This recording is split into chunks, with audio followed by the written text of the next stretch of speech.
بسم الله الرحمن الرحیم.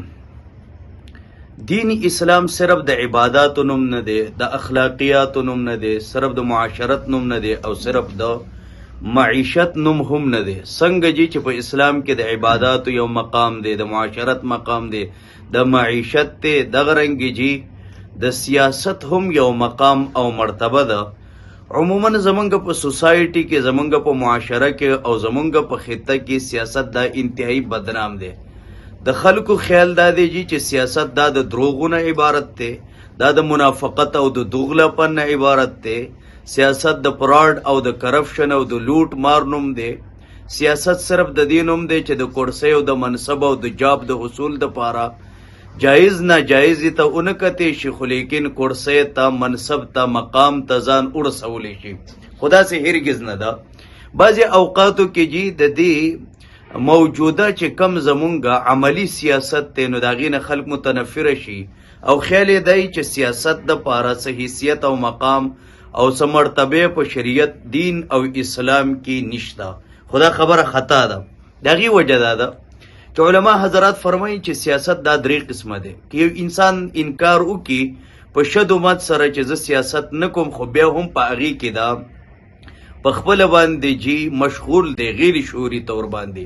په طوري مثال زمونږ کورونه دي، په هغې کې جی مونږ د خپلو بچو دپاره، د خپلو والدینو دپاره، د خپلو کشرانو دپاره باقاعده د کپړې تنظیم کوو، د خوراک تنظیم کوو، د څښاک تنظیم کوو، د یخنۍ نه او د ګرمۍ نه د بچاو تنظیم کوو. کوشش دا کوو چې زمونږ بال بچ کور ځمکه دا محفوظ پاتې شي او د نور خلکو ته په ناجایزه طریقه باندې لاس ونه رسي.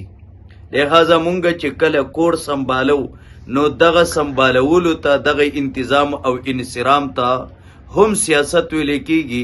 دې ته سیاست المنزل ویلی کیږي. دویم دا جی کچرې مونږ د کور نه وځو نو محلې ته شو، د محلې نه مونږ کلي ته شو، د کلي نه علاقې ته شو، روغې جوړې پکې کول وي، د خلکو د اصلاح دپاره هلې ځلې وي، منډې تړلې وي، نو دې ته ویل کېږي چې سیاست المدن یا سیاست المدینه. د کلي علاقې او د ښار نه چې مونږ بار شو، نو بیا په غټه سطح باندې یعنی ملکي سطح باندې جی سیاست کېږي. دې ته سیاست الدوله نوم ورکړی شوی دی. لہذا که یو انسان بار بار دا خبره کوي چې زه سیاست نه کومه بلکې زه بل یو دنیاوي کار کومه، خو عملا په دا په سیاست کې جی مشغول دی، اگر چې عملا د هغې اعتراف نه کوي، اقرار نه کوي.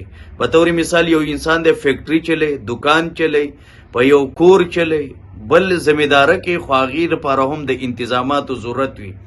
بهر حال د سیاست مختلف تعریفات کړی شوي دي، خو د ټول نه بهترین تعریف دا دی چې سیاست ویل کېږي اصلاح المعاش والمعاد، یعنی د یو انسان د دنیاوي او اخروي اصلاح دپاره، د هغې د بهترۍ او د خیرخواهۍ دپاره کوشش کول، دا د سیاست نوم دی. پکار دا دی چې په کوم ځای کې په سیاست کې خامي ده زمونږ د وجې نه، نو مونږ هغه خامیانې لرې کوو. په طوري مثال یو انسان دی، هغه په مانځه کې تی غلطي وشي، نو مونږ مانځه ته بد نه شو ویلی. حج عمره ده، په هغې کې تی کوتاهي وشوه، نو حج او عمرې مونږ تردید نه کوو. دغه رنګې یو انسان دی، تلاوت کې تی کمزوري وشوه، نو مونږ د تلاوت نفي به نه کوو، بلکې چې کومې خامیانې په مونږ کې دي نو چې هغه لرې کړی شي. او دغه یو لوی منصب چې کوم د انبیاو، د تابعینو، د تبع تابعینو، د صحابه کرامو، زمونږ د سلف صالحینو په یو بهترینه طریقه باندې جی خپل رعیه، خپل پبلک او سوسایټي چلولې ده. زمونږ جی چې کم کورني کارونه دي، ډومیسټک لیول باندې چې څومره هم ورکس دي، هغې په یو بهترینه طریقه باندې ادا کړي دي. لہذا سیاست دا عبادت دی، تر څو چې په یو شرعي، دینی او اصولي طریقه باندې وي.